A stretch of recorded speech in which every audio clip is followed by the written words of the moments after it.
পুলিশের হুঙ্কারে 1 ঘন্টার ভেতরে যদি ফারাক্কা বন্ধ করা না হয়, ভারতের বিরুদ্ধে যুদ্ধ ঘোষণা থাকলো। ঠেলার সাথে বন্ধ করে দিয়েছে। কথা কর, এর নাম বাংলাদেশ। বাংলাদেশের মধ্যে এত হকপন্থী লোক পৃথিবীর কোথাও নেই। বাংলাদেশের লোক দিয়ে সারা পৃথিবীর কলকারখানা, গার্মেন্টস, বিভিন্ন অফিস আদালত চলতেছে। সারা পৃথিবীতে লক্ষ লক্ষ লোক বাংলাদেশ থেকে বাহিরে আসে। সেই বাংলাদেশ আমরা পেয়েছি। আমরা কাউকে খাটো করব না। আমরা বাংলাদেশের মানুষ, কি ভাই কথা ঠিক কিনা? আমরা অনেক বক্তৃতা আজকে শুনলেন, আমরাও শুনেছি।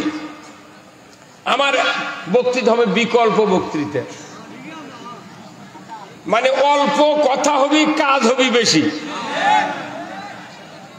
আমরা নামাজের বক্তৃতা শুনেছি, রোজার বক্তৃতা শুনেছি, পীরের খানকার বক্তৃতা শুনেছি, আলেম ওলামার বক্তৃতা শুনেছি, মসজিদ, মাদ্রাসা, দাড়ি, টুপি, উমরা, কোনো বক্তৃতা শোনা বাকি নেই। তারপরে দেশের শান্তি নেই। এখন বক্তৃতা সবচেয়ে জরুরি একটা বক্তৃতা, সেটা হলো ইসলামী রাষ্ট্রের সুফল আর ইসলামী রাষ্ট্র না থাকলে তার কুফল। কথা ঠিক কিনা? আমারই খুব দুঃখ হচ্ছিল, আল্লাহ যে বয়স হয়ে গেল, বাংলাদেশে কোরআনের রাজ দেখতে পাবো কি পাবো না, এই নিয়ে খুব দ্বিধাদ্বন্দ্ব ছিলাম। আপাতত বর্তমানে বোঝা যাচ্ছে কিছু কিছু মানুষ ইসলামের পক্ষে সকালবেলা উঠে কথা বলতেছে। আল্লাহু আকবার। কেন বলতেছে? এটা আল্লাহ তাদের অন্তরের ভেতরে ফিলিংস চালু করে দিচ্ছে। ওই কোরআনের রাষ্ট্রের সেন্টার কে ধরে দিচ্ছে? আল্লাহ। আল্লাহ খালি বলছেন, একদল মুমিন নেককার লোক তোমরা জমিনে তৈরি হও, আমি আল্লাহ তোমাদের এই জমিনের কর্তৃত্ব তোমাদের হাতে দিয়ে দেব। আপনাদের দায়িত্ব একদল নেককার সলে বান্দা জমিনে তৈরি হতে হবে।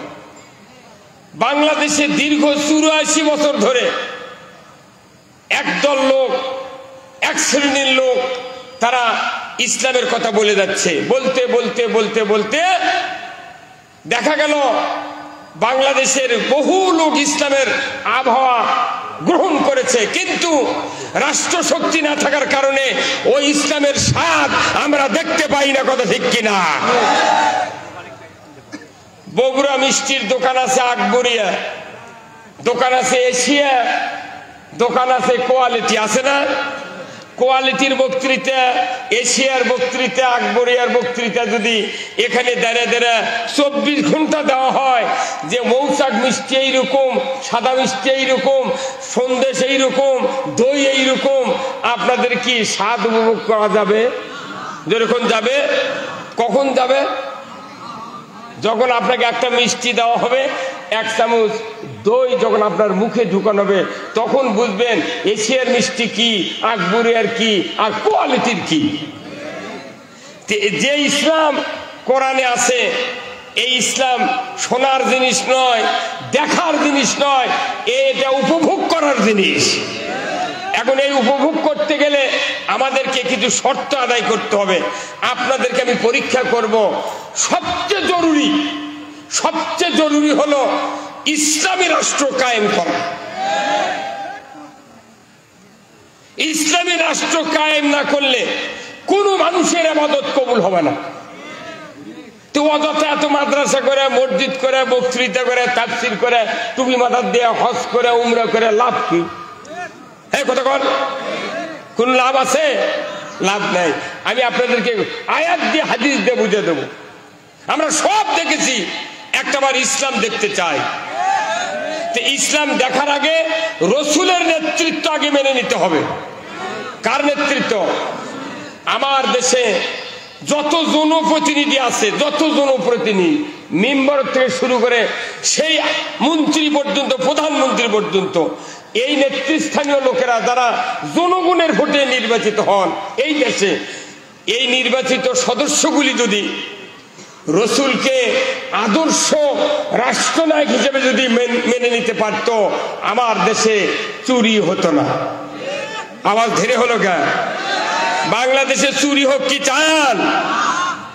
বাংলাদেশে জানা হতো না, বাংলাদেশে ধর্ষণ হতো না, বাংলাদেশে কোনো দুর্নীতি হতো না, বাংলাদেশে কোনো মসজিদের স্যান্ডেল চুরি হতো না। অসুবিধা কি আমাদের? রসুলকে আদর্শ নেতা হিসেবে, সফল রাষ্ট্রনায়ক হিসেবে না মানার কারণে আজকে আমাদের এই দুরবস্থা। কত মানুষকে আমরা নেতা মানলাম, কিন্তু কোন নেতার আদর্শ আমাদের দেশে শান্তি দিতে পারে নাই। রাসূলকে আদর্শ রাষ্ট্রনায়ক হিসেবে আপনারা কি মেনে নিতে চান? কারা কারা একটু হাত তোলেন তো দেখি, কারা কারা?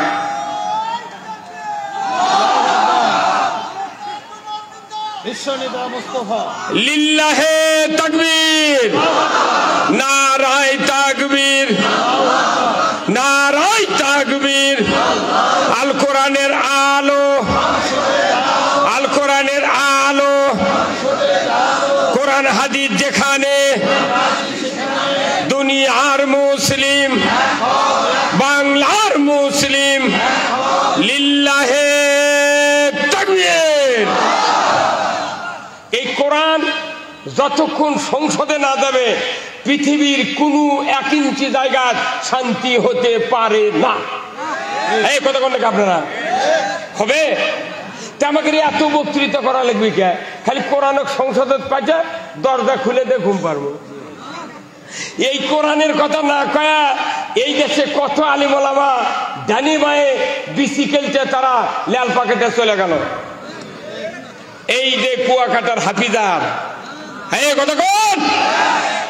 এই যে তাহিরি আজাহারিকে বললো, মিজানুর রহমান আজাহারি ভাইকে বললো এটা জামাতের প্রোডাক্ট।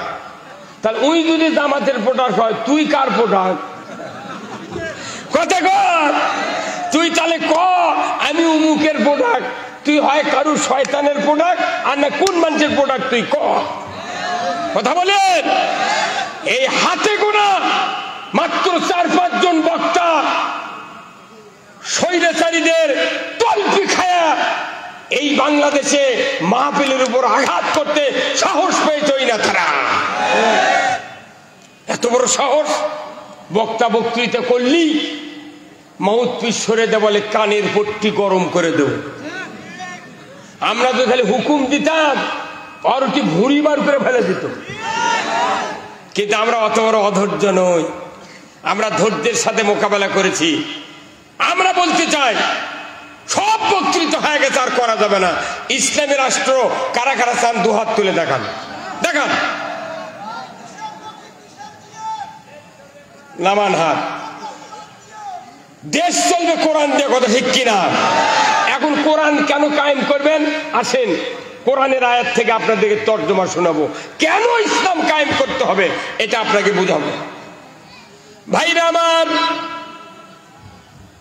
আল্লাহ রাব্বুল আলামিন সূরা আল মাইদার 8 নম্বর আয়াতে জলদগম্ভীর মানুষগুলিকে জানিয়ে দিলেন, ইয়া আইয়ুহাল্লাযীনা আমানু কুনু কওয়ামিনা লিল্লাহি শুহাদা বিল কিসত ওয়ালা ইয়াজরিমান্নাকুম শানানু কওমিন আলা আল্লাহ তাদিলু ইদিলু হুয়া আকরাবু লিত্তাকওয়া আত্তাকুল্লাহ ইন্নাল্লাহা খাবীরুম বিমা তা'মালুন আল্লাযীনা আমানু ওয়া আমিলুস সলিহাতি লাহুম মাগফিরাতু ওয়া আজরুন আযীম। সূরা মাইদার 8 নম্বর আয়াত, 9 নম্বর আয়াত, 10 নম্বর আয়াত। আমার আল্লাহ বলেছেন, ও দুনিয়ার ইমানদারেরা, তোমরা ন্যায়ের সহিত সাক্ষ্য প্রদানকারী হও। কোন বিশেষ সম্প্রদায়ের শত্রুতা যেন তোমাদেরকে ন্যায় কায়েম করতে বাধা না দেয়। যদি বাধা দেয়, তোমরা দিলো ন্যায় বিচার করো। হুয়া কাবুলিত তাকওয়া, সবচেয়ে আল্লাহকে ভয় করে তারাই যারা ন্যায় বিচার কায়েম করে। যখন আল্লাহু আকবার। ন্যায় বিচার কায়েম না করার কারণে কালামানিকের কি হলো? কথা কর। আমাদের দেশের যত মানুষের দুঃখ কষ্ট দিয়েছে, সব দুঃখ কষ্ট কালামানিকের কলার পাতা শুয়ে থাকা দেখে সব ওয়াসিল। কি ভাই মিজানুর ভাই, কিরে কাল তুই বিচারপতি, আজ তোর গলার গামছা করলো কে? আল্লাহ এনে দিয়েছে। শুধু ইসলামী রাষ্ট্র যদি থাকতো ওদের গলায় সোনার মালা পরানো হতো। ওরা বোঝে না শুধু ইসলামকে ঠেকানোর জন্য নমরুদ 40,000 মানুষকে হত্যা করেছিল, আর ফেরাউন করেছিল 80,000। শুধু ইব্রাহিম আসলেই ইসলাম জাগবে, ইসলাম বিজয় হবে, এই ভয়ে ইব্রাহিম আলাইহিস সালাম আসতে যাতে না পারে ফেরাউন নয় নমরুদ 40,000 মানুষ মারলো, মুসা আলাইহিস সালাম যাতে আসতে না পারে ফেরাউন 80,000 মারলো। আর আমার বাংলাদেশে এই স্বৈরাচারী সরকার 5 লক্ষ লোক মেরেছে।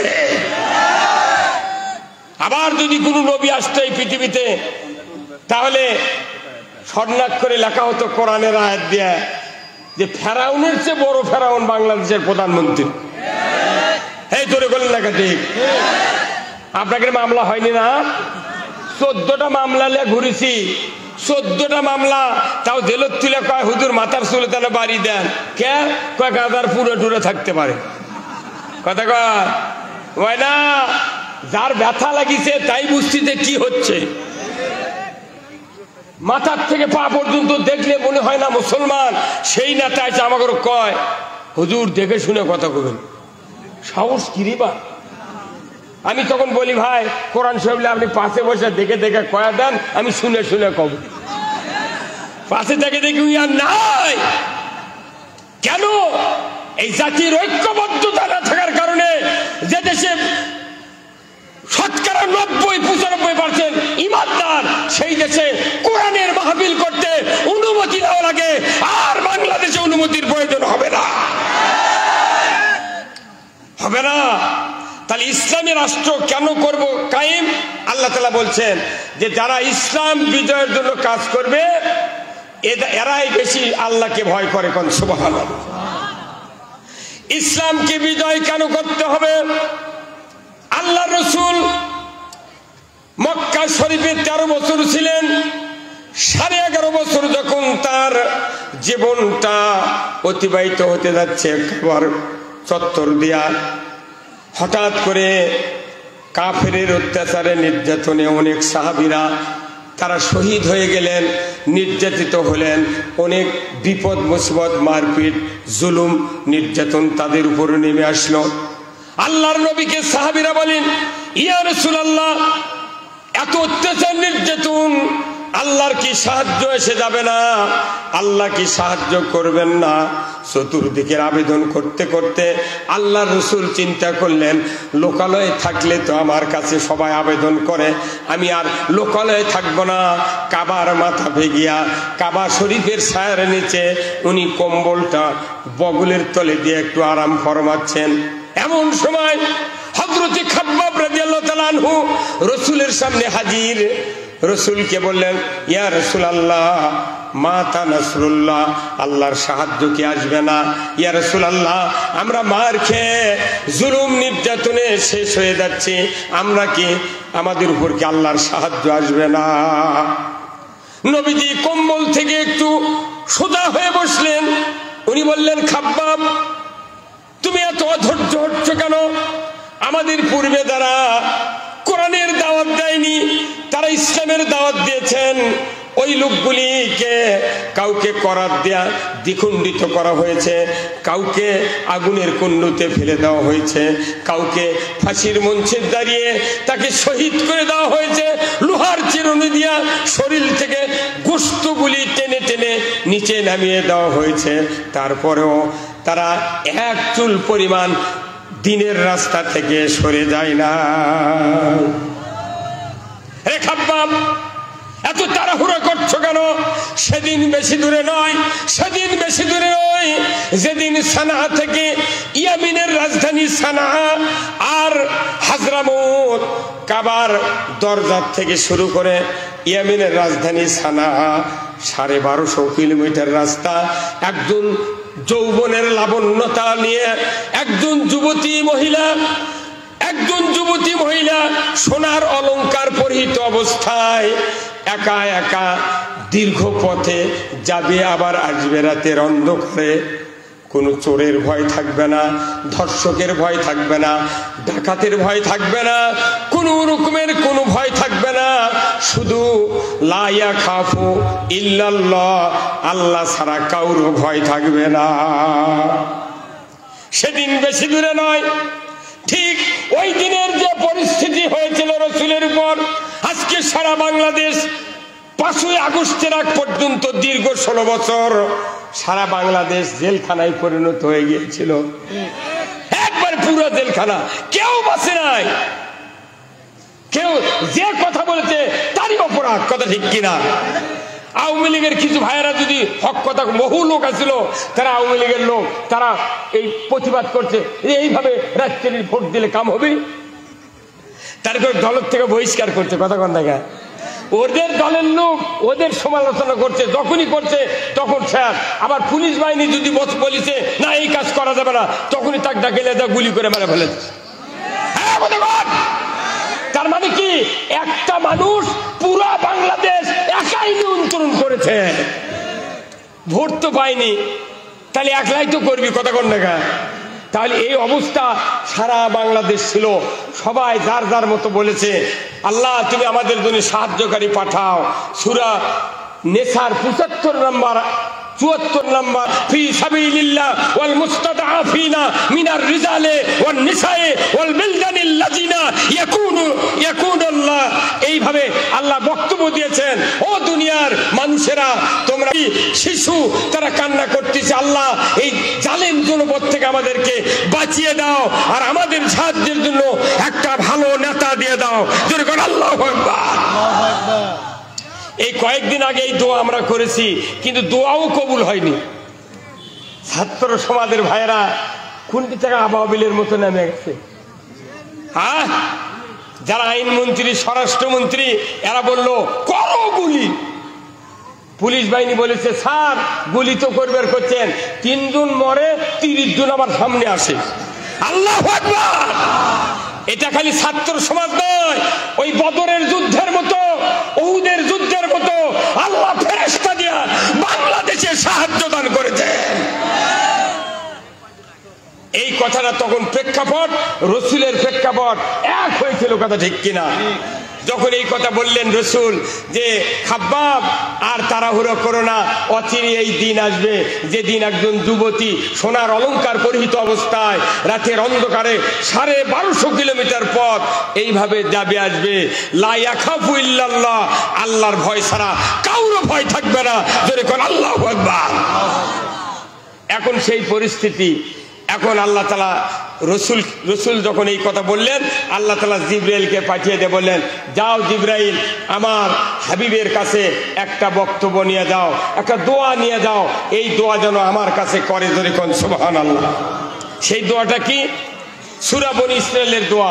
আল্লাহ বললেন, ওয়াকুর রাব্বি আদখিলনি মুদখালা সিদকিন ওয়াখরাজনি মুখরাজা সিদকিন ওয়াজআলনি মিন লাদুনকা সুলতানান নাসীরা।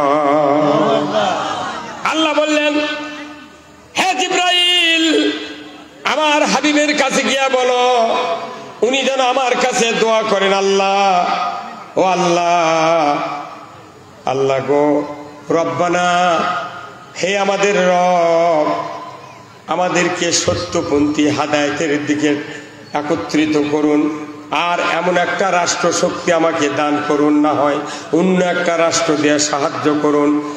এই কথা যখন আল্লাহ নাজিল করে দিয়ে বললেন, আল্লাহ দোয়া করলেন, দেখা গেল আল্লাহ তাআলা রসুলকে কয়েকদিন পর বললেন, মুহাম্মদ আর মক্কাতে থাকা চলবে না, এই অত্যাচার নির্যাতন থেকে যদি বাঁচতে চাও মদিনায় হিজরত করো, আর মদিনার মাটিতে ইসলামী রাষ্ট্র তৈরি করো। ইসলামী রাষ্ট্র তৈরি করা ছাড়া কোনোদিন এই জুলুম থেকে বাঁচা যাবে না। সব বাদ দিয়া ইসলামী রাষ্ট্র কায়েম করতে হবে। কার কথা? জোরে করে কার কথা? রসুলের কথা আপনারা প্রতিদিন শুক্রবারে শোনেন। এই যে আজকে কি বার গেল, আজকে একটা খুতবা শোনেননি ভাই মিজানুর ভাই? যে সানি খুতবাতে একটা হাদিস পড়ছেন আপনারা ইমামেরা, ওয়া সুলতানু জিল্লুল্লাহি ফিল আরদি মান আহনা সুলতানাল্লাহি ফিল আরদি আহনাহুল্লাহ। জোরে বলেন আল্লাহু আকবার। এই হাদিসটাকে আপনারা আজকে শোনেননি? যতদিন খুতবা পড়ে ইমামরা ততদিনই সানি খুতবার এই হাদিসটা পড়া হয়। এই হাদিসটা হলো রাষ্ট্রনীতির হাদিস। রসুল বলছেন যে ন্যায়পরায়ণ শাসক আল্লাহর ছায়া সদৃশ্য, যে বা যাহারা ন্যায়পরায়ণ শাসক কায়েমের বিরোধিতা করবে তারা যেন স্বয়ং আল্লাহর বিরোধিতা করলো। কি হুজুর?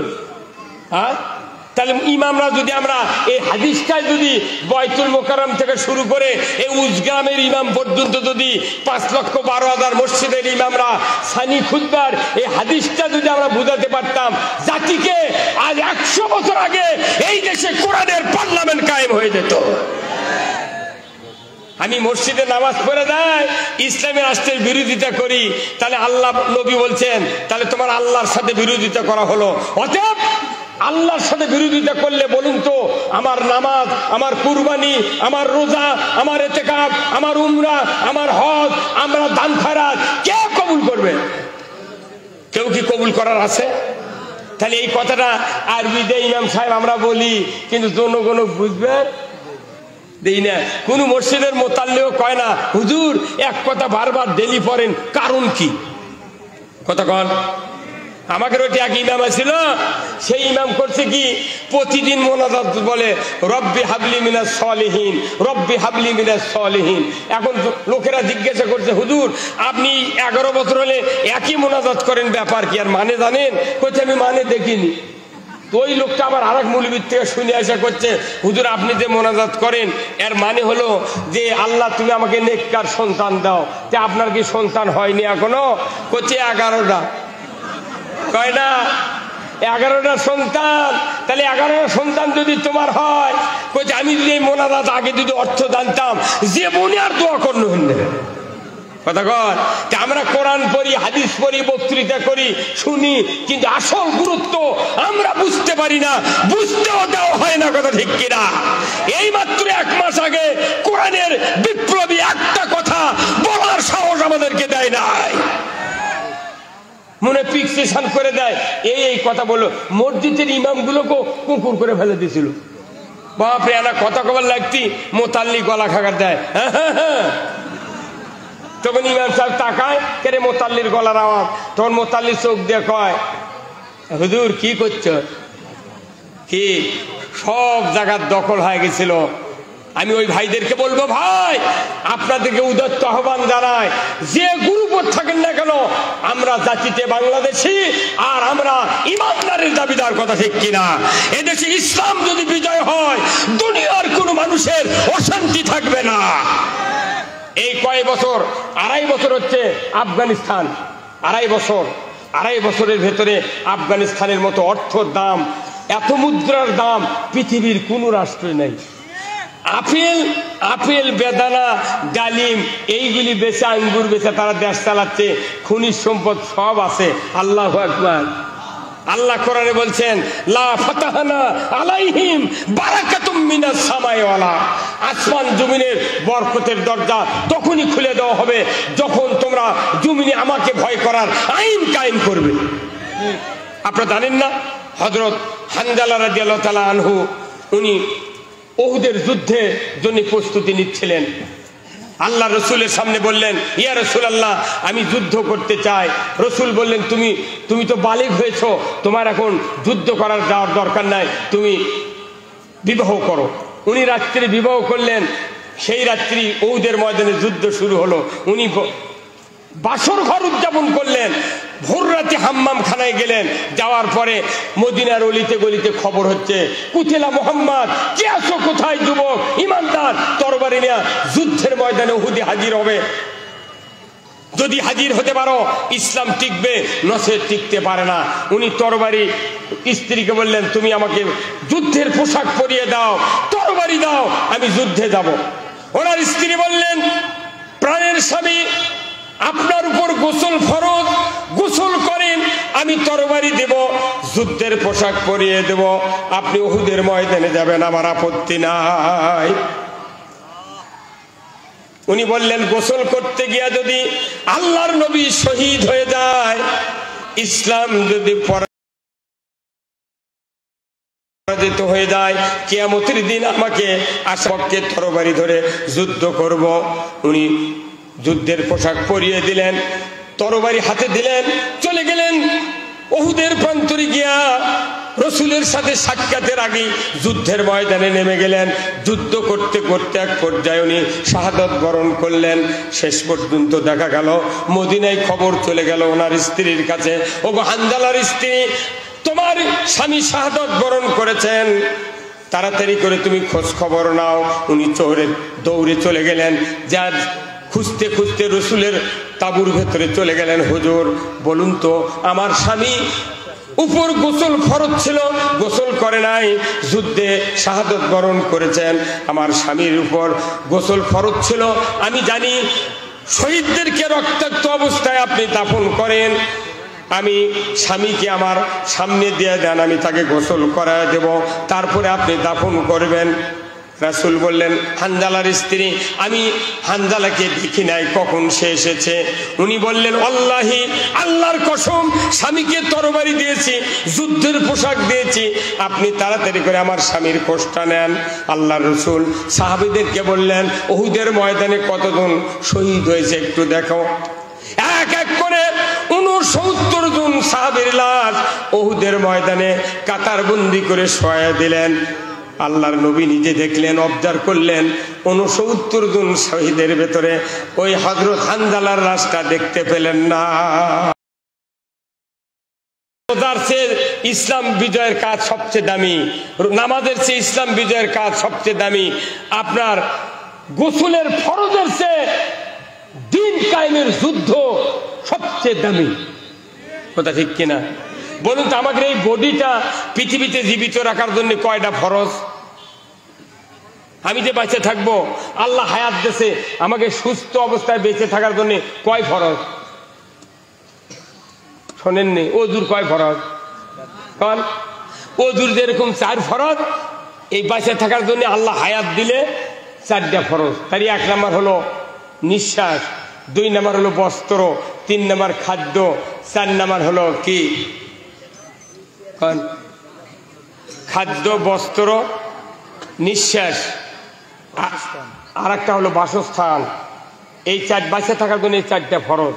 এখন আপনাকে যদি লন্ডনে বাড়ি করে দেওয়া হয়, জমজমের পানি যদি 1 বন্যা দেওয়া হয়, তারপরে বস্ত্র যদি ঢাকার ওই টেলার্সের থেকে বানিয়ে আনা দেওয়া হয় দাবি কাপড়, আর আপনাকে যদি বলা হয় নিঃশ্বাস নিতে পারবেন না, কেউ বাঁচব?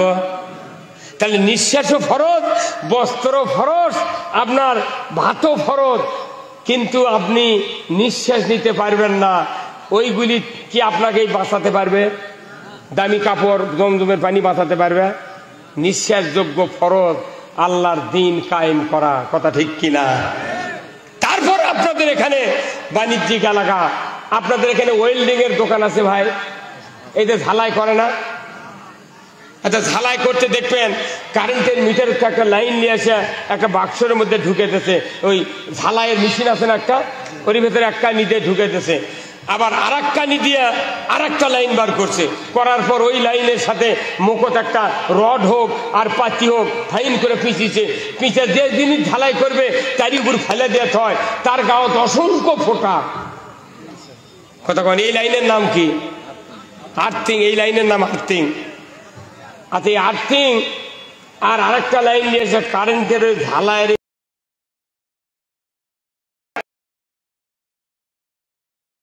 এই কাঠি আছে। আচ্ছা, আর্থিং এর লাইন খুলে দিয়ে যদি কিয়ামত পর্যন্ত পার হইতে করতে 54 বছর হয়ে গেছে, বক্তৃতার চোটে মুলুবিরাই মরে গেল, অথচ কিচ্ছু পরিবর্তন।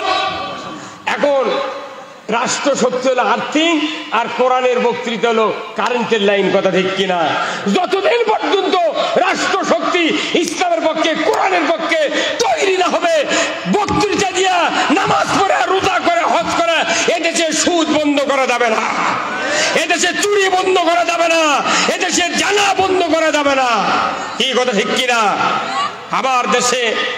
আমার দেশে চুরি হয় হুন্ডা, চুরি হয় গরু, পুলিশেরা খোঁজ পায় না। এই কথা কন, কি খোঁজ পায়?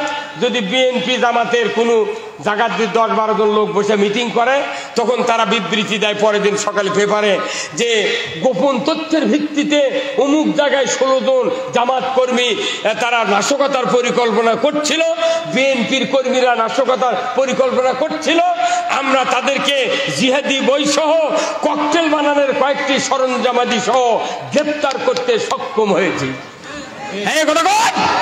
অথচ আমার থানার এমপির গ্রাম থেকে 6টা গরু চুরি হতে, টানছেন এমপির গ্রাম থেকে 6টা গরু চুরি হতে, ওসি সাহেবের চাকরি আছে। আমি নন্দীগ্রাম থানার জাহাঙ্গীর ওসিক বলেছি, এই 15 তারিখ অবস্থান কর্মসূচি ছিল আমাদের, আমি বলেছি ওসি সাহেব আপনি আমাদেরকে ধরার জন্য গোপন তথ্য পান, আর সবার থেকে হুন্ডা চুরি হয় সেই তথ্য পান না, জব দিতে পারেনি। আমার দেশে কৃষিজীবী মানুষ বেশি, 36 মাসে দিন কোরিয়ান আছে, আমার একটা কোরিয়ান আছে, গভীর নলকূপ, মিটার চুরি করে নিয়ে গেছে আমার গ্রামের মধ্যে, 4টে মিটার চুরি করে নিয়ে যায়, মোবাইল নাম্বার দিয়ে মোবাইল করে বলছে যে যদি 8,000 টাকা এই নাম্বারে ফ্যাক্সে লোড দিবার পারো অমুক জায়গায় মিটার পাবে। কথা কয় না বারে। আমি বলেছি বাপে বারেক যদি এইরকম ঘটনা ঘটে আপনাদেরকে আসামি করে মামলা করবো আমরা। ঘোড়ার ঘাস কাটার জন্য তোমাকে চাকরি দেওয়া হয়েছে? হ্যাঁ কথা কতি ধর বাপরে, তুই হ্যান্ডকাপও বানাতে দে কত ডিবারি। হ্যাঁ এই বগুড়াতে, এটা আমাকে বগুড়াতে চাকরির জন্য কোনো দরখাস্ত দিলে চাকরি হয়নি, খালি কয় বাড়ি কোথায় না, বগুড়া, চাকরি নাই। আমার 3টা ছেলে master degree pass, MA pass, কামেল পাস, চাকরি নেই। আমার বেটার আমাকে বলে আব্বা কি অকাম হলো, এমন জায়গা আছে জন্মনো, চাকরি হয় না। আমি চাকরি করবতে ইতিহাস চুকিয়া গোপালগঞ্জে গেল না,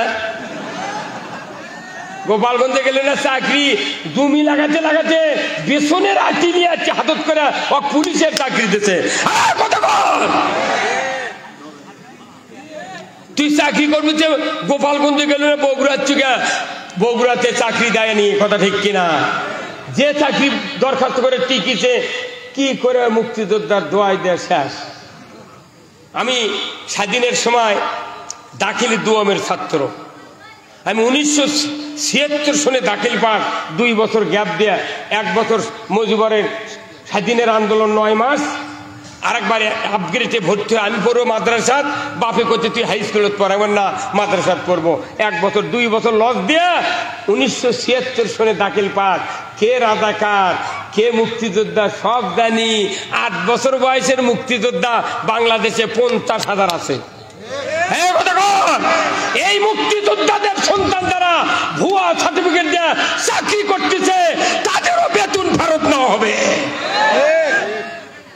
আমাদেরকে মুক্তিযোদ্ধার দোয়াই দেয়া কাউকে চাকরি দেওয়া হয়নি। মোট চাকরি লেগে ওই দিক দিয়েছে কি হুজুর, এগুলা কত মেম্বরত কোয়া লাগবি, তাছাড়া ভাত হবে না। এই কত কর জাতির কাছে সব বলতে হবে, সব বলে দিতে হবে। আমরা এদেশে যত দুর্নীতি দেখেছি সকল দুর্নীতির কথা আমরা বলবো, কিন্তু কারোর বিরুদ্ধে আমরা প্রতিশোধ নেব না। আমরা দুর্নীতির কথা যদি জনগণকে না বলি জনগণ বুঝবে না, জানবে না। এই দুর্নীতি আবার বাংলাদেশে হোক, এটা কি আপনারা চান? কারা কারা চান না হাত তোলেন তো দেখি, কারা কারা চান না? লিল্লাহে তাকবীর, নারায়ে তাকবীর। জিয়াউর রহমানের বাড়ি, খালেদার বাড়ি বগুড়া হওয়াতে, গাবতলী হওয়াতে আমাকে আরো বিপদ হয়ে গেছে। এমন একদিন আসবে দেখবেন যমুনার ওই পার একজন শাসন করবি, এই পার আমরা শাসন করব। সেই দিন বেশি দূরে নাই, সেই দিন বেশি দূরে নাই। বাংলাদেশের ইমানদাররা একটা বার আমি আপনাদের কাছে ভিক্ষা চাই, এই বাংলাদেশ 5 বছরের জন্য, কয় বছরের জন্য? 5 বছর ধরে ভিক্ষা চাই, পত্তন, কট লয়, বন্দুকি লয়, খাই গালাসি লয়, পত্তন।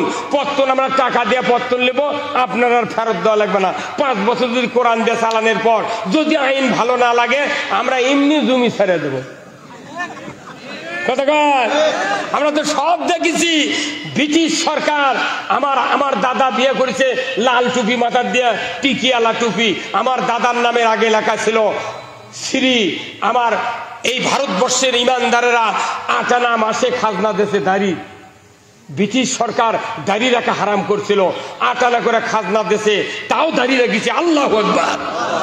দাড়ি, এই দাড়ি, টুপি আর সিঁড়ি উৎখাত করতে 47-এ যুদ্ধ হয়েছে। কতক্ষণ? এইবার আবার যখন পাকিস্তান হলো, পাকিস্তানের আইয়ুব খান বলল আমরা ইসলাম কায়েম করব। এই বিশ্বাসঘাতকেরা, এই শোষকেরা 24 বছর দেশ শাসন করেছে, কিন্তু বৈষম্য করে আমার দেশের কুষারের চিনি হয়, এই চিনি আমাকে 5 টাকা স্যার খিলায়, আর ওরা খায় 4 আনা স্যার। শেখ মুজিব বলল বাঙালি জাগতে হবে। জাগলাম। এখন 5 টাকার চিনি 160। এই কতক্ষণ? আবার করছে বাঙালি জাগো। জাগলাম। 4.5 টাকার নাই বেলি লুঙ্গি 1400 টাকা। 7.5 টাকার এসমুনওয়ালা শাড়ি আমি নিজে কিনেছি। 7.5 টাকা দিয়ে 1 মণ ধান বেচেছি। 7.5 টাকা দিয়ে আমি শাড়ি কিনেছি আমার মায়ের জন্য। আমরা 7 ভাই 1 বোন, আমি নিজে বাজার করেছি। 7.5 টাকা দাম একটা শাড়ি। সেই একটা শাড়ির এখন দাম 2750 টাকা। জাগার খুব ভালো হয়নি। যতই জাগেন ইসলাম লিয়া না জাগলে খালি পিসপি। ওই আমার একটা বক্তৃতা শোনেননি, কাই আলুর বক্তৃতা? হ্যাঁ, মানুষ আলু লাগায়, কত পানি দেয়, সার দেয়, যত্ন করে, বীজ দেয়, রিডোমিল দেয়, তুই বড় হ, বড় হ। কি 2 বার করে বান্ধা দেয়, আবার লাল বাড়ালে ওটা আবার হাত দিয়ে ঢেকে দেয়, বড় হ বাবা। কিন্তু বড় হয়নি। ওই কি হচ্ছে? কাই। মহিলারা কাই খায় বেশি, কথা ঠিক কিনা? এখন ওই কাই, গোল গোল কাই ধুয়ে নিয়ে এসে কয়রাত দিয়ে ভাজিয়া সেদ্ধ করে পাটার কাছে লিয়ে দেয়। মাও ভর্তা বানাচ্ছে, তখন পাটার বুক পানি দিয়ে মুছে শিল খাড়া করে ধসে ধুয়ে পাটার শীতানোর থসে শিল। এখন আলু 1 চামচ তুলে পাটার দেশে কিছু আলু গড়ে দেয়, গোল জিনিস তো গড়ে দেবি তো। এখন ওই পাটা করছে, আলু করছে পাটা ভাই, শিল ভাই তুই ওকে ফোপাচ্ছ গে? কতক্ষণ ফোপাচ্ছ গে? করছে ভাই মালিক যা বলবি তাই আমার করা লাগবি। তখন মালিক, আপনার স্ত্রী, আপনার মা 2 হাত 2 দিক দিয়ে টান মারছে, যেগুলো ছিটে গেছিল ওটি মেচা খান। হ্যাঁ, ঠিকির উপর যখন আসছে তখন করছে ভাই এইভাবে পিছুচ্ছু গে? করছে যে তো এতই তেল দিয়েছে এই গারস্থ, তোকে তুই তেল দিছে, তুই বড় হ। তুই যদি বড় হলো নি, মাগুরে মাছ দিয়ে আলু শিলে ডুমা করে জামায় পাক করে দিত, না হলে মজলিস করতো, আলু শিলে তালের ঢাকুর দিয়ে পিষে ফাইন করে সেলা আলু ঘাটি দিত। তুই যেহেতু খেপে বড় হসনি, এটাই তোর শাস্তি। বাংলাদেশের মানুষ আর কাই হওয়া যাবে না, কাই হওয়া যাবে না। এবার আলু বড় হতে হবে। বাংলাদেশে বিশ্বের ইতিহাসে ইসলামী রাষ্ট্র কায়েম করে এদেশের কোন মানুষের মুখে আমরা হাসি ফুটাতে চাই। কারা কারা এই ইসলামী রাষ্ট্রের পক্ষে 2 হাত তুলে তাকান। লিল্লাহে তাকবীর, নারায়ে তাকবীর, নারায়ে তাকবীর। আল কোরআনের আলো, আল কোরআনের আলো, আলেম ওলামা যেখানে, দুনিয়ার মুসলিম। লিল্লাহে তাকবীর। সব ভেদাভেদ ভুলে যেতে হবে। কে কোন দল করি, কে কোন রাজনীতি করি, কে কি করি আমাদের দেখার টাইম দেয়। সবাই মিলে এই বাংলাদেশে ইসলাম বিজয় করতে হবে, নচেত একজন মানুষের ঈমান থাকতে পারে না।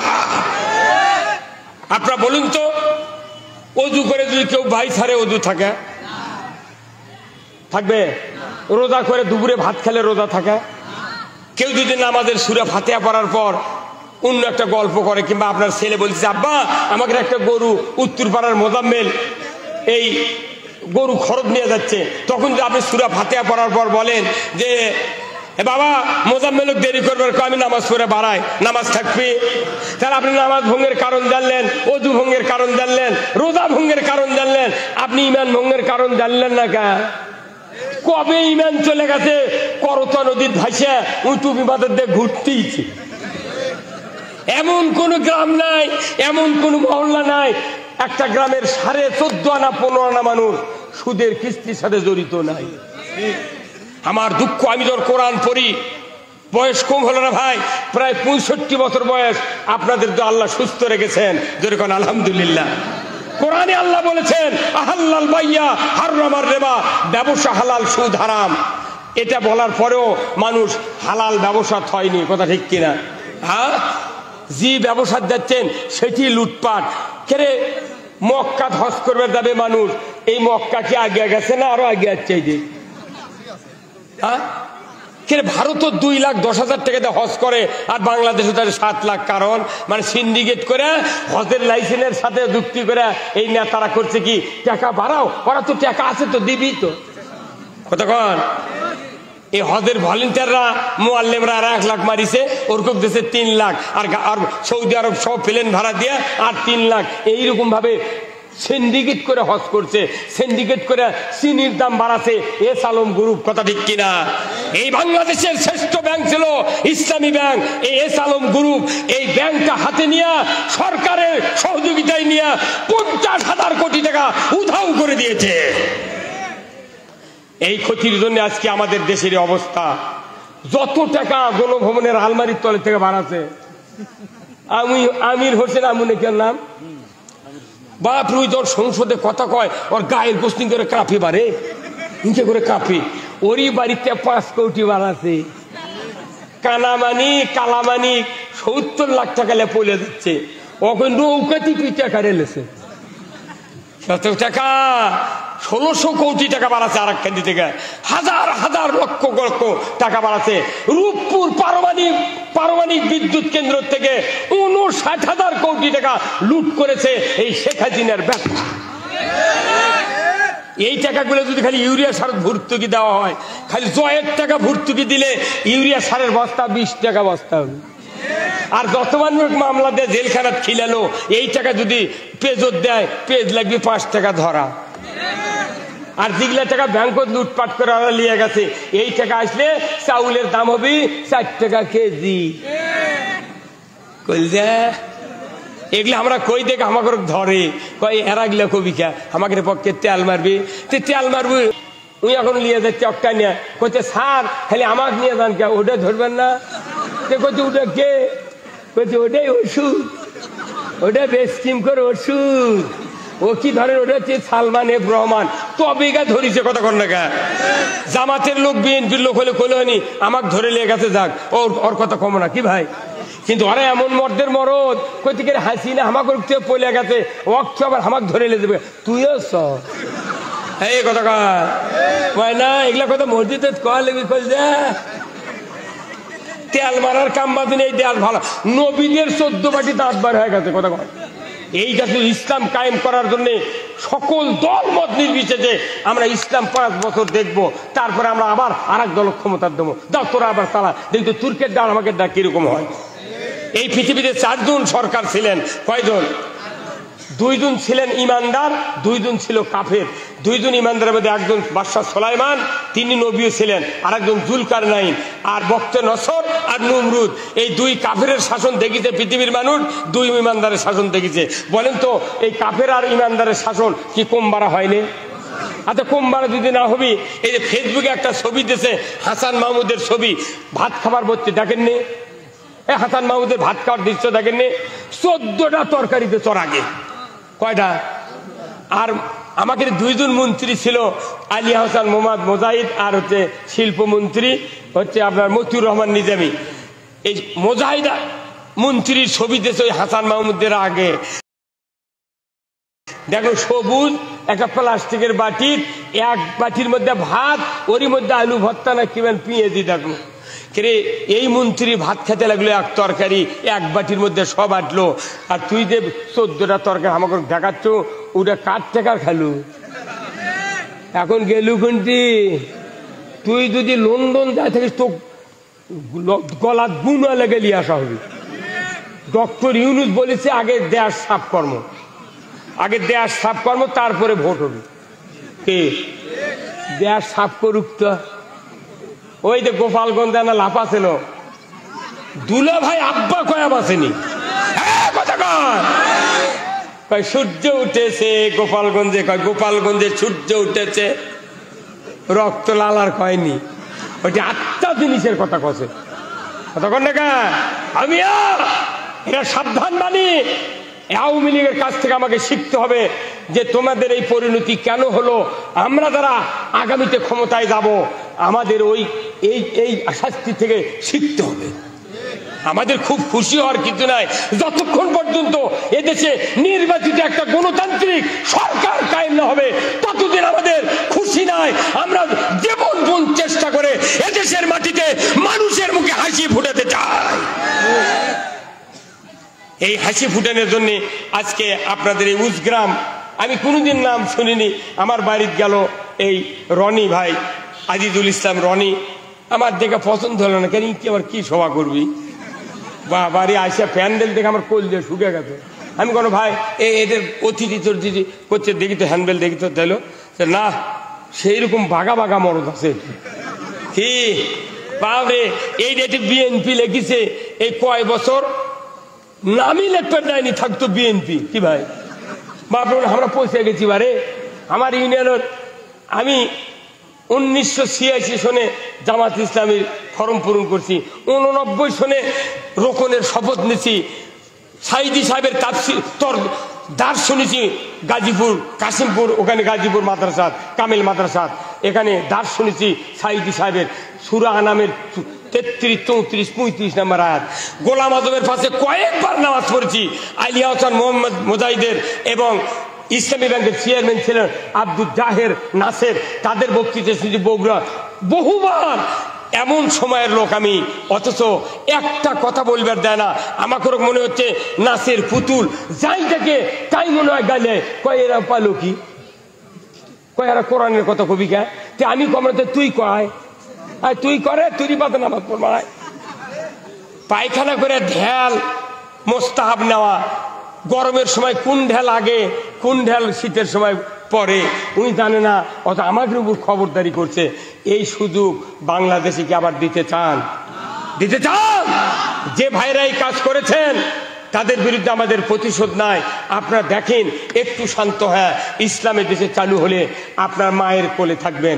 যত অমুসলিম ভাইরা আছে এলাকার, আমরা মন্দির, আমি 4 দিন রাত্রে মন্দির পাহারা দিয়েছি, হিন্দুকের বাড়িতে গেছি। এত পাহারা দেওয়ার পরও আমার নন্দীগ্রাম থানার ভাটরা ইউনিয়নে হিন্দুর একটা খ্যারের পালাত আগুন লেগে দেয়, আমাদের বিরুদ্ধে ষড়যন্ত্র করছিল। আমরা যে লোক খ্যারের পালাত আগুন লেগে দিয়েছে তাকে আমরা তাড়িয়ে ধরেছি। ধরে দেখি যে ওই স্বজাতি, ওই নৌকার স্বজাতি। এদেরকে ব্যবহার করে যারা দেশে মানুষকে অপমান করেছে, তোমাদেরকে না বলি সে পালিয়ে গিয়েছে, কেউ কারু তোয়াক্কা করেনি। আসুন না আমরা ভেদাভেদ ভুলে যাব, আমরা সব এই বাংলার এক বাক্যে বাংলাদেশে আমরা কারোর উপর হানাহানি নাই, মারামারি নাই। খালি একটু সুযোগ দেন, বাংলাদেশে জেলখানায় কোনো আসামি থাকবে না, কোনো আসামি থাকবে না। চোরের হাত কাটার আইন কায়েম হবে। একটা চোরের হাত কাটার আইন দৃশ্য বয়তুল মোকাররমে যদি আমরা টিভির মাধ্যমে ডিশের মাধ্যমে দেখাতে পারি, 14 বছরে বাংলাদেশে কেউ চুরি করবে না। তাহলে চুরি করে ধরা পড়লো না, জেলখানাত কে? জেলখানাত বিলাই থাকবি আর কুত্তা থাকবি, কথা কয় বাপরে। জেলখানার মধ্যে আমি 10 বার গেছি জেলখানাত। আমার বগুড়া ফাপড় থেকে ধরে নিয়ে এসে আমাকে মামলা দিল, বিরাট মামলা দিল। আমি থাকি সাপাহার, থাকি হেমায়তপুর, মামলা দিতে দিতে 14টা মামলা, 32 বছর হলে আমি রাজনৈতিক মামলা খাটতেছি। তারপরেও তাদের আক্রোশ মেটেনি, ফাঁসি দিল আমাদের নেতাদেরকে, তাও মিটলো না। এত লোক গুম করলো, তাও মিটলো না।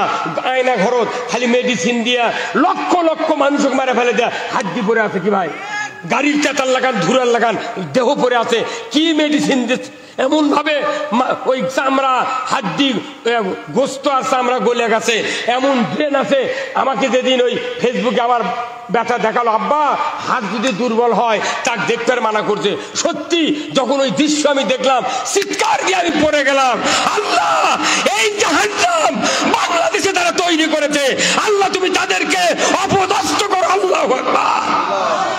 এই দৃশ্য আপনারা দেখেন নাই? কি অবস্থা হয়েছে দেশের, হাজার হাজার মানুষকে, লক্ষ লক্ষ মানুষকে এইভাবে হাড্ডি মাথার খুলি পড়ে আছে। কি এটা কি আবার চলুক আপনারা চান? আমার দেশের সকল রাজনৈতিক দলের যত ইমানদার আছেন, অমুসলিম ভাইরা আছেন, এই দেশটাতে একটাবার ইসলাম চালু করে দেখেন যে আমরা কষ্ট দিই না পাহারা দিই না শান্তি দিই। ব্যাপারই নয়, বাংলাদেশে যে ইনকাম হয়, যে অর্থ আছে, যে সোনার ফসল হয়, এই বাংলাদেশে কোনো জিনিস এত দামে কেনা লাগবে না, এত দামে কেনা। হায় হায়, সব ইলশার মাছ, আরে ইলিশ মাছ যেটি ফিড লাগে না, কিছু লাগে না, বারে ফিড লাগে না, খোল লাগে না, পানি লাগে না, খুদের ভাত লাগে না, সেই ইলশার মাছ 16 বছর হলে আমরা খালি জাটকা দেখতে পাচ্ছি। কি আর ফত্তালি বাজারত গেলে কয়, হুজুর 2200 টাকা কেজি নিবেন আর 600 টাকা কেজি, তুই মুদিক খিলেলু।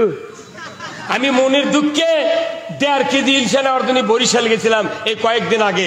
বরিশাল থেকে 3টা মাছ কিনে নিয়েছি 7,500 টাকা দেয়া, খালি শোল ফলক দেখানোর জন্য, বা বড় মাছ তো বগুড়া পাই না, এই 7,500 টাকা দেয়া 3টা মাছ কিনে নিয়েছি। শোভা করবে দা বরিশালে সাগরের থেকে আমি দেখলাম, ওখানে সাগরের থেকে হাজার হাজার মন। আমি বললাম, ভাই কত কোটি টাকার মাছ আছে ডেলি সাগরের থেকে? ওই বড় ব্যাপারী যায়, তাই বললো, হুজুর আপনাকে চিনে চিনে লাগতেছে, আপনি কি ফেসবুকে ওয়াচ করেন নাকি? আমি ফেসবুকে করি না, সোবাদ করি।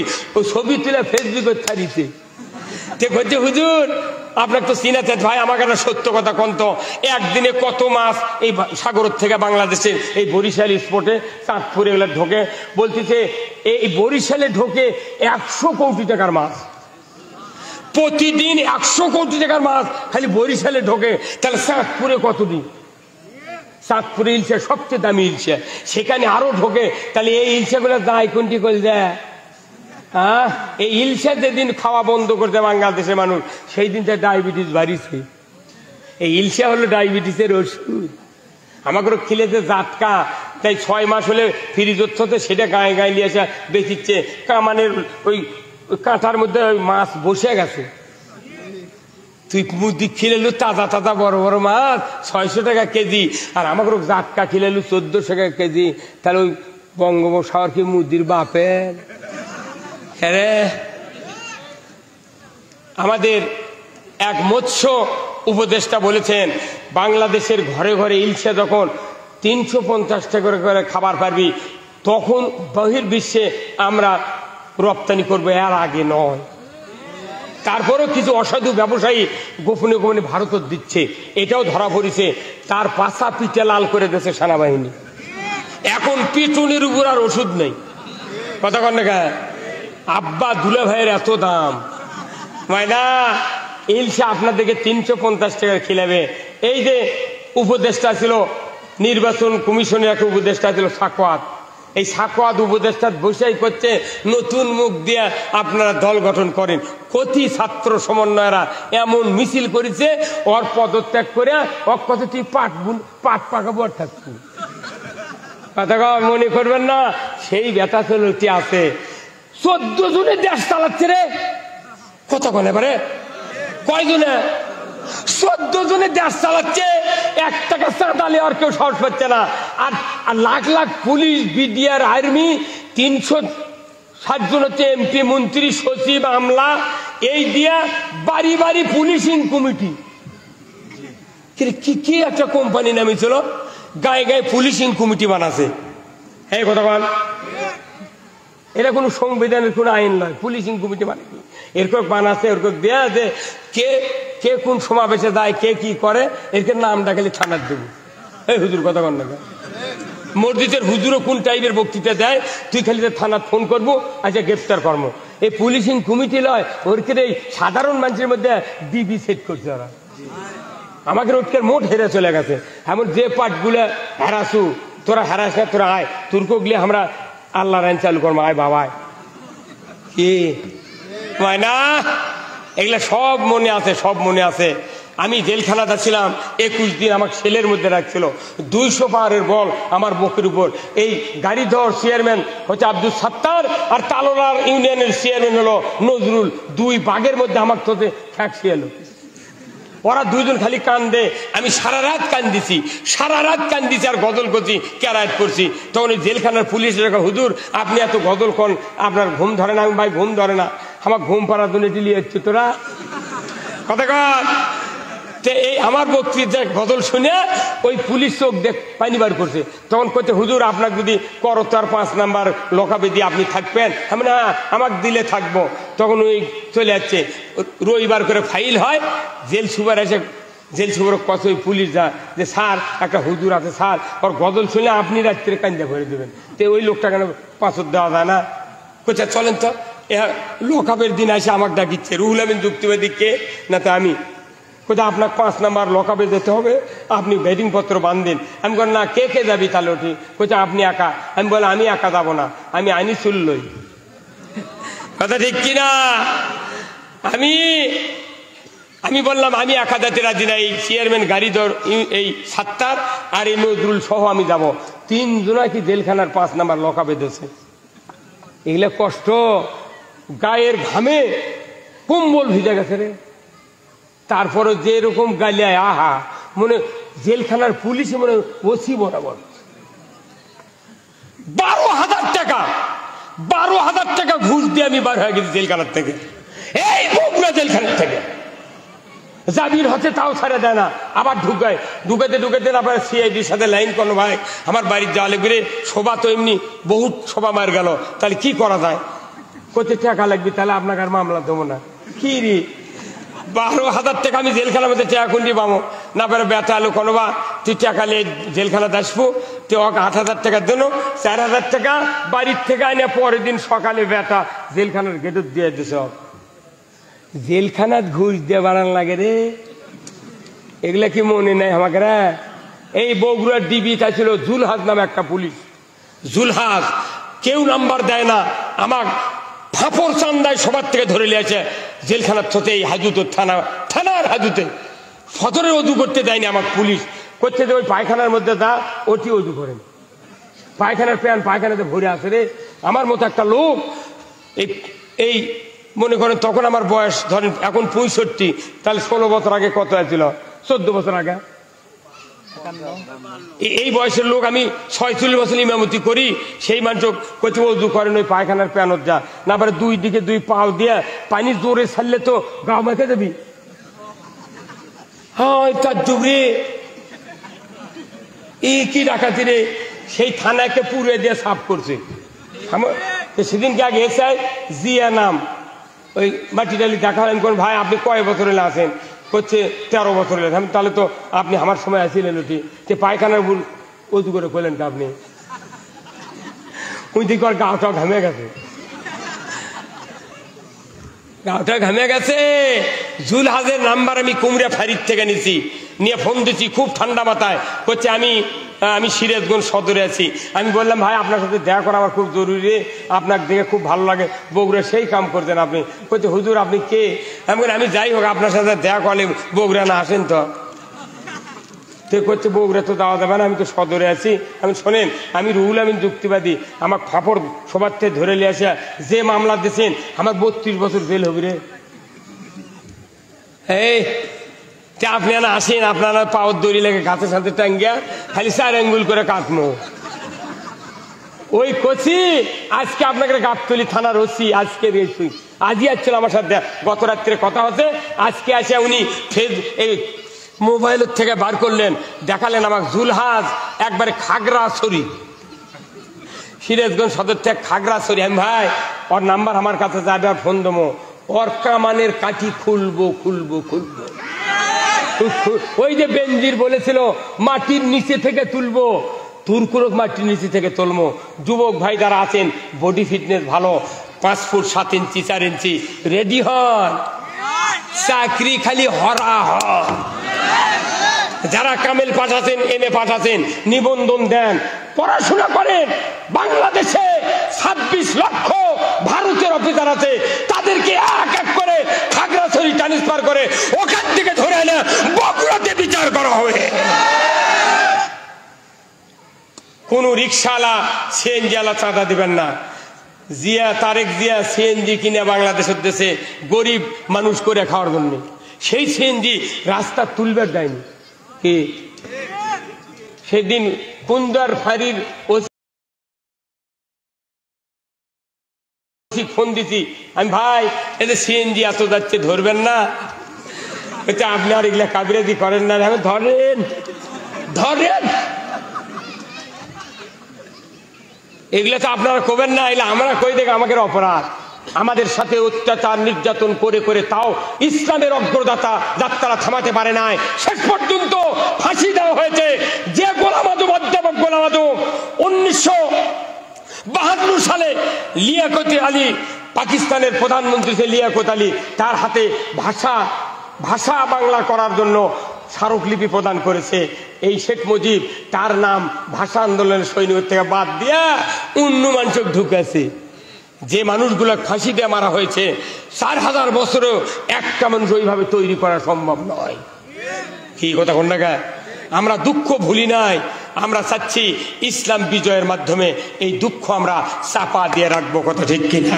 শুধু কি তাই, যে মানুষটাকে ইঞ্জেকশনের সাথে বিষ পুশ করে শহীদ করে দেওয়া হলো, সারা পৃথিবীর লক্ষ কোটি কোটি মানুষের কলিজার স্পন্দন আল্লামা দেলোয়ার হোসেন সাইদি। আপনারা বলুন তো, যুবক ভাইরা বলুন, যারা ফেসবুক চালান বলুন তো, তার ওই পুলিশ ভ্যানের থেকে নামার ওই মুখের হাসি আর হাতছানি কি মরার হাসি? এই কতক্ষণ মরার হাসি? ওটা কি মরার সময়? উনি হাসপাতালের বেডে বসে আছেন, বাঘের মতো লেটা বেড়ে বসে আছেন, কালো জামা কাপড় বাঘের মতো এইভাবে মনে হচ্ছে কি যেন দেখে ভয় করতেছে, এইভাবে তাকে আছে। এই মানুষটাকে যেভাবে মারা হলো, হাসপাতালে চিকিৎসার নাম দিয়ে নিয়ে এসে একটা নার্স গোপন ভাবে ভিডিও করে ওটি কথা শোনাই যাচ্ছে, এই খুব গোপনে খুব গোপনে ছবি তুলিচ্ছে। উনি মন্তব্য করছে নার্স যে স্যার যখন সাইদি সাহেব মৌলানা সাহেবকে তখন ইঞ্জেকশন পুশ করলো, তখনই হুজুর টলে বলল। চোখে পানি রাখা যায়? সেই মানুষটাকে জানাজা ঢাকার মাটিতে করবার দিলে না। কি দৌরত্ব! ও আনিসুর, ও সুরঞ্জিত সিং গুপ্ত, তোমার পাশার মধ্যে অজরা দিচ্ছে এখন আল্লাহ। বাপরে, ওই সুরঞ্জিত সিং গুপ্ত কয় কি, যেভাবে কেস চলিচ্ছে তাতে ফাঁসির আর বাধা নেই, কাল্লা ঝোঁকায় বান্দরের লাগান। এই কথা কন। আর ওবায়দুল কাদের কয় বিএনপি জামাত, বিএনপি জামাত জঙ্গি জঙ্গি জঙ্গির জেকে কয় 1 মিনিটও 10 বছরের মধ্যে 1 মিনিটও রাস্তা দাঁড়াতে পারেনি। তুই পুলিশ ছাড়া 1 মিনিট থেকে পারবো? এই কথা কন। এবার ছাত্র সমাজ দেখে দিছে যে পুলিশের কাম বাজেনি, আর আমাকে কয় তুমি দাঁড়াতে পারোনি, দাঁড়াতে পারিনি। খালি হাফ মিনিট যদি খালি পুলিশ বাদ দেওয়া হইনি, তোর বাপ দাদা অষ্টমার সিদ্ধি হয়ে গেল। এই কথা কন নাকি আপনারা? পাগুলের লেখান। পুলিশের উপর ভর করে তুই কয়দিন চলবি রে? আল্লাহ মিটিয়ে দিয়েছে। কত দুঃখ আছে ভাই, একদিনে সব বলা যাবে না। আরো খাতাত লেখা আছে, ডায়েরিত লেখা আছে। আপনাদের সহযোগিতা যদি আমরা পাই, এদেশে ইসলাম কায়েমের মাধ্যমে নারী পুরুষ মেহনতি মানুষ, অমুসলিম, হিন্দু, বৌদ্ধ, খ্রিস্টান যত জাতি বাংলাদেশে আছে সবার মুখে আমরা হাসি ফুটাতে চাই। এই হাসির ফুটানোর জন্য আপনাদের সহযোগিতা চাই। আপনারা কি সহযোগিতা করতে রাজি আছেন? কারা কারা দুহাত তুলে দেখান। লিল্লাহে তাকবীর, নারায়ে তাকবীর। আমার ভাইয়েরা, রাত্রি অনেক হয়ে গেছে, আমি অনেক বয়স হয়েছে ভাই। 5 তারিখ থেকে শুরু করে আজ পর্যন্ত আমি প্রতিদিন 3-4টা করে প্রোগ্রাম করতেছি। গত রাত্রে আমি 4টা প্রোগ্রাম করছি। আমি এইভাবে করতেছি কথা আপনাদের। আমার একটা ইচ্ছা, এই যে কয়দিন বাঁচে আছি আল্লাহর আইন কায়েম করে মানুষের মুখে হাসি ফুটাতে চাই। আপনারা সবাই আমার জন্য দোয়া করবেন। আপনাদের একজন ছেলে আজিজুল ইসলাম রনি ভাই সহ যুবক ভাইরা, প্রধান অতিথি, বিশেষ অতিথি যারা সহযোগিতা করে মাহফিল পরিপূর্ণ করেছেন, আল্লাহ সবাইকে হায়াতে কুমুল্লা দান করুক, বলুন আমিন। আল্লাহুম্মা আমিন। রব্বানা যালামনা আনফুসানা ওয়া ইল্লাম তাগফির লানা ওয়া তারহামনা লানাকুনান্না মিনাল খাসিরিন। আয় আল্লাহ তাআলা, বাংলাদেশের এক ঐতিহ্যবাহী জেলা বগুড়া, তার অন্তর্গত গাবতলী থানা। আল্লাহ আল্লাহ এই থানার আশেপাশে আমরা যারা আছি বড়ই অবহেলিত। আল্লাহ আল্লাহ গো, এই থানায় আমাদের রাষ্ট্রপতি জিয়াউর রহমানের বাড়ি, সাবেক প্রধানমন্ত্রী খালেদা জিয়ার বাড়ি। আল্লাহ এই সুবাদে বগুড়া জেলার কোনো চাকরি হয় নাই। আল্লাহ আল্লাহ এই উপজেলাকে আপনি ইসলামের দুর্গ হিসাবে কবুল করে নেন। আয় আল্লাহ, যে ভাইরা কোরআনের মাহফিলের আয়োজন করেছিলেন, আল্লাহ মাহফিল শেষের পথে আমরা সমাপনীর সময় দোয়া করছি, আল্লাহ বাংলাদেশটাকে আপনি কোরআনের জন্য কবুল করে নেন। আয় আল্লাহ এই মাহফিলটা কিয়ামত পর্যন্ত কায়েম করে দেন। আয় আল্লাহ আজিজুল ইসলাম রনি ভাই সহ যুবক ভাইরা, মুরব্বিনে কেরাম, মা বোনেরা যারা সহযোগিতা করে মাহফিলের অ্যারেঞ্জমেন্ট করার সুবিধা করে দিয়েছেন, আল্লাহ দয়া করে সকলের হায়াতে তয়বা দান করে দেন। রব্বুল আলামিন যত আলিম ওলামা এখানে আছে সকলকে ঐক্যবদ্ধ হওয়ার তৌফিক দিয়ে দেন। যুবক ভাই যারা আছেন সকলকে উমারের মতো ঈমান দিয়ে দেন। আয় আল্লাহ পরিশেষে দোয়া চাই, আল্লাহ এই গ্রামের মাটির নিচে এবং যত দূর থেকে যত গ্রাম থেকে আল্লাহর বান্দারা এই মাহফিলে হাজির হয়েছেন, সেই গ্রামের মাটির নিচে যত মুমিন মুমিনাত চিরবিদায় নিয়ে শুয়ে আছেন সকলের কবরগুলিকে জান্নাতের বাগান বানায়া দেন। রব্বুল আলামিন পরিশেষে দোয়া চাই, আল্লাহ আল্লাহ আমরা অতিবৃষ্টি অনাবৃষ্টি সাইক্লোন বন্যা ঘূর্ণিঝড় থেকে আপনার কাছে পানা চাই। আল্লাহ বাংলাদেশে কয়েকটা জেলা বন্যায় ক্ষতিগ্রস্ত হয়েছে, আল্লাহ মানুষের ঈর্ষা করে পানি